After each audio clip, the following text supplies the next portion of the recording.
जय एस्ट्रो पाठशाला में आपका स्वागत है। आज हम बात करेंगे पुष्य नक्षत्र के बारे में। पुष्य नक्षत्र 8वां नक्षत्र है सौरमंडल का। इससे पहले हमने पुनर्वसु नक्षत्र की बात की। पुनर्वसु के बाद अब हम पुष्य नक्षत्र की बात करते हैं। पुष्य नक्षत्र का अर्थ है पोषण करने वाला, ऊर्जा देने वाला, शक्ति देने वाला। एक अर्थ हम इसका ये मान सकते हैं, लेकिन कुछ विद्वान इसे पुष्प भी मानते हैं। ऐसा पुष्प जो मन को शांति दे, सुगंधि दे, मन को आनंदित करे, इसका एक अर्थ ये भी माना जाता है। और ये नक्षत्रों में सब नक्षत्रों का राजा भी कहलाता है। पुष्य नक्षत्र सब नक्षत्रों का राजा भी कहलाता है। चिन्ह है इसका 3 तारों वाला ये दिखाई देता है अंतरिक्ष में। एक तीर के निशान की तरह इसका चिन्ह बनता है और कुछ विद्वान इसको गाय का थन भी मानते हैं। तो इस प्रकार मैंने आपको अर्थ बताया और उसका चिन्ह बताया। अब हम बात करते हैं कि ये कौन सी राशि में होता है। ये कर्क राशि में होता है। चंद्रमा इसका स्वामी है राशि का, और नक्षत्र का स्वामी शनि है। नक्षत्र का देवता गुरु है, गुरुदेव इसके देव हैं। इसका रंग जो है 2 रंग होते हैं, लाल रंग और थोड़ा काला रंग, मिक्स रंग होता है। इस प्रकार से इसका रंग है।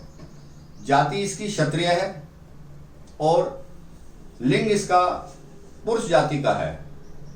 स्त्री जाति, पुरुष जाति, नपुंसक जाति 3 जाति होती हैं। लिंग इसका पुरुष जाति का है। वात पित्त कफ में यह पित्त प्रकोप वाला है, त्रिदोष में पित्त प्रकोप वाला है। हमें इसका ध्यान रखना है कि गर्म चीजों का सेवन कम करें। यदि हम इसकी योनि की बात करें तो ये मेष योनि का है, जिसको मेढ़ा भी बोलते हैं, भेड़ा भी बोलते हैं, उस योनि का है। ये टकरा जाता है जब इसको कोई परेशानी होती है। सामने वाले को देखता नहीं क्या है, वो अपनी पूरी ताकत लगाता है और अंत में विजय इसकी हो जाती है। ये इसकी खासियत है नक्षत्र की।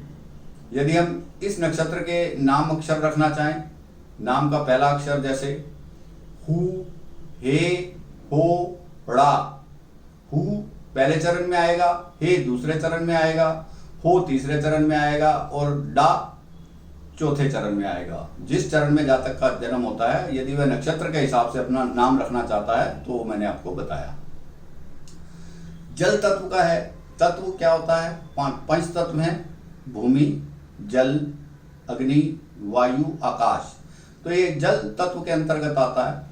मैंने आपको बताया इसकी राशि चंद्र है, स्वामी राशि कर्क है और स्वामी चंद्र है, और इसका नक्षत्र स्वामी शनिदेव हैं।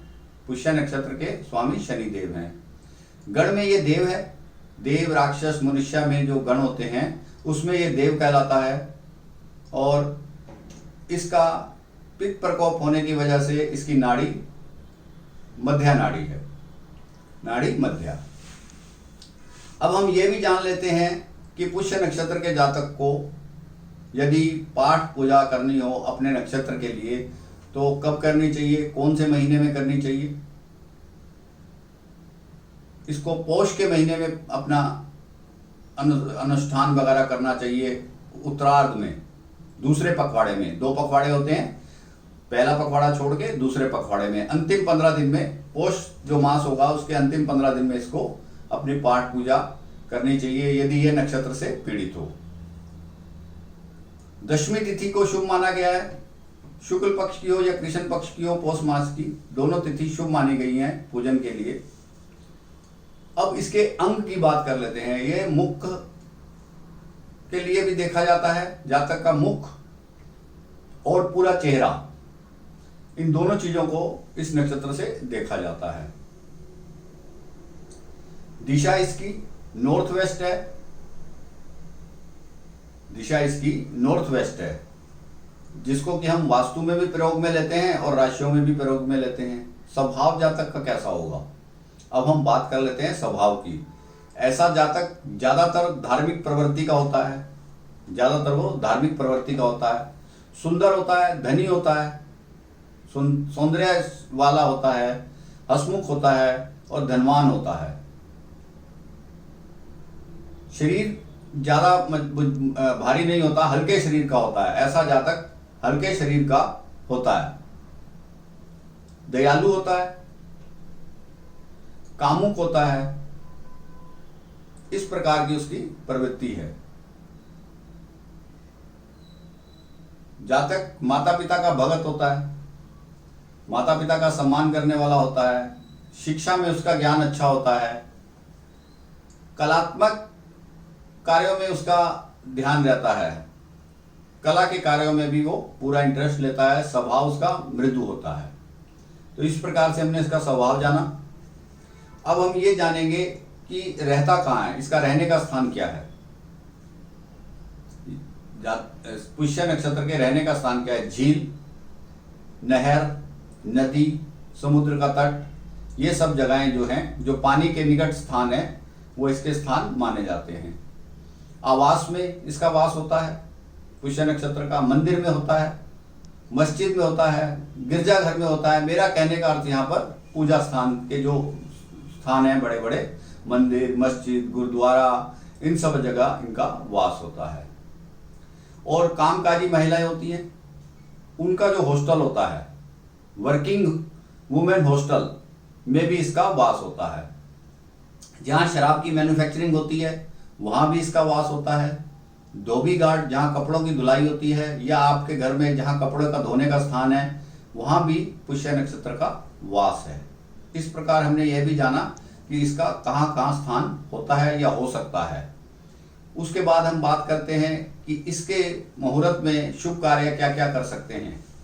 कोई भी नया कार्य कर सकते हैं, उत्सव कर सकते हैं, पार्टी कर सकते हैं, खाने का भोज का प्रोग्राम रख सकते हैं, नृत्य गान का प्रोग्राम रख सकते हैं, संगीत का प्रोग्राम रख सकते हैं, चित्रकारी का प्रोग्राम रख सकते हैं, रूप सज्जा जिसको ब्यूटी पार्लर बोलते हैं वह कार्य शुरू कर सकते हैं, धन का लेन देन कर सकते हैं, शुभ माना जाता है लेन देन में, देवी की पूजा कर सकते हैं, शिक्षा कार्य शुरू कर सकते हैं, शिक्षा यदि पढ़नी है, शुरू करनी है, किसी से हम मदद चाहते हैं। कई बार होता है कि इंसान को मदद की जरूरत होती है, तो आप यदि पुष्य नक्षत्र में किसी से मदद मांगेंगे तो आपको मदद अवश्य मिलेगी, ये भी आप ध्यान में रख सकते हैं।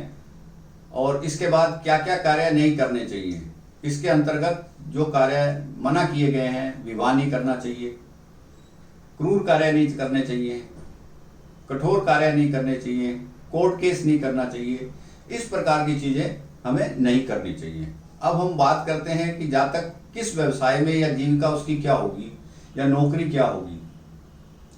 तेल के किसी भी कार्य में वह कार्यरत हो सकता है। वो तेल, खाने का तेल, पेट्रोल, डीजल, या पेट्रोल पंप पर जॉब, या अपना पेट्रोल पंप, इस प्रकार के कार्य कर सकता है। माइनिंग के कार्य में कार्यरत हो सकता है, कोयला व्यापार में कार्यरत हो सकता है, वन विभाग में कार्यरत हो सकता है, कृषि विभाग में कार्यरत हो सकता है, कुआं, नहर, कुएं बनाए जाते हैं, नहर बनाई जाती है, सुरंग की खुदाई होती है, इन कार्यों में जातक कार्यरत हो सकता है। या शमशान भूमि में चौकीदार का कार्य भी उसको मिल सकता है। जेल में कार्यरत हो सकता है। यदि उसकी एजुकेशन अच्छी है, बृहस्पति देव सपोर्ट कर रहे हैं, तो जज भी बन सकता है। तरल पदार्थ, किसी भी तरह का तरल पदार्थ, चाहे वो पानी हो, चाहे वो तेलीय पदार्थ हो, तरल पदार्थ जो बहने वाला पदार्थ है, उसमें उसकी जीविका कहीं ना कहीं होगी। जब हम उसको डिटेल में देखेंगे तो हमें लगेगा कि उसकी जीविका किसी तरल पदार्थ से है। इस प्रकार हम ये समझ लेते हैं कि व्यवसाय क्या होगा। अब हम समझते हैं उसके नक्षत्र के चारों चरण के बारे में। यदि पहले चरण में होगा, पहले चरण का मेरा मतलब कर्क राशि में 3 डिग्री 20 मिनट से लेकर 6 डिग्री 40 मिनट तक, तो जातक दयालु प्रवृत्ति का होगा। सिंह राशि, सिंह सूर्य के नवांश में जातक का पहला चरण होगा। सूर्य चंद्र की राशि में पहले नवांश में, इसके साथ शनि विज्ञान की तरफ वृद्धि करवा सकता है सूर्य, और दयालु प्रवृत्ति चंद्रमा दे सकता है। राशि स्वामी चंद्र और नवांश स्वामी सूर्य। इस प्रकार जातक विद्वान होगा, वैज्ञानिक हो सकता है, दयालु होगा। दूसरे चरण की बात करते हैं। दूसरा चरण 6 डिग्री 40 मिनट से 10 डिग्री तक होगा। इसका नवांश स्वामी बुध होगा। जातक धनी होगा, लोकप्रिय हो जाता है, गोष्ठियों का आयोजन करता है, बुद्धि के कार्य से उसको प्रसिद्धि मिलती है, गोष्ठियों का आयोजन करता है, समाज में उसका नाम ऊपर हो जाता है, जातक बहुत प्रसिद्ध हो जाता है। इस प्रकार के कार्य वो करेगा जिससे उसको प्रसिद्धि मिले। अब तीसरे चरण की बात करते हैं। तीसरा चरण हुआ 10 डिग्री से 13 डिग्री 20 मिनट तक। इसमें कौन सा नवांश हुआ? 7वां नवांश हुआ, पुष्कर नवांश हो गया। पुष्कर नवांश का मतलब शुक्र के नवांश में है ये। चंद्र, बुध, शुक्र और शनि यदि जातक को मदद करें तो जातक बहुत उच्च कोटि का व्यापारी हो जाता है, कला के कार्य बड़े अच्छे करता है या व्यापार भी अच्छा करता है। पुष्कर नवांश में बाकी ग्रह भी शुभ प्रभाव देते हैं। यदि वह इसको शुभ प्रभाव दे रहे हैं, पीड़ित नहीं है, तो जातक काफी तरक्की करता है। अब हम चौथे नवांश की बात करते हैं जो 13 डिग्री 20 मिनट से 16 डिग्री 40 मिनट तक। यदि यहां गुरु बली हो तो जातक धनीमानी होता है, उसके ऊपर दैवीय कृपा होती है, जातक सिद्ध पुरुष की तरह कार्य करता है, जातक का समाज में बहुत नाम होता है। इस प्रकार मैंने आपको चारों चरणों के बारे में बताया। अब हम बात करते हैं यदि बाई चांस किसी का पुष्य नक्षत्र पीड़ित हो, जन्म का नक्षत्र पुष्य नक्षत्र पीड़ित हो, तो प्रभाव ज़्यादा अच्छे नहीं आएंगे। तब जातक को क्या करना चाहिए? पौष मास में उत्तरार्ध में पूजा करनी चाहिए। दशमी तिथि को शुक्ल पक्ष की कृष्ण पक्ष की दशमी तिथि को पूजा करनी चाहिए। गो सेवा निरंतर करनी चाहिए, गो ग्रास देना चाहिए।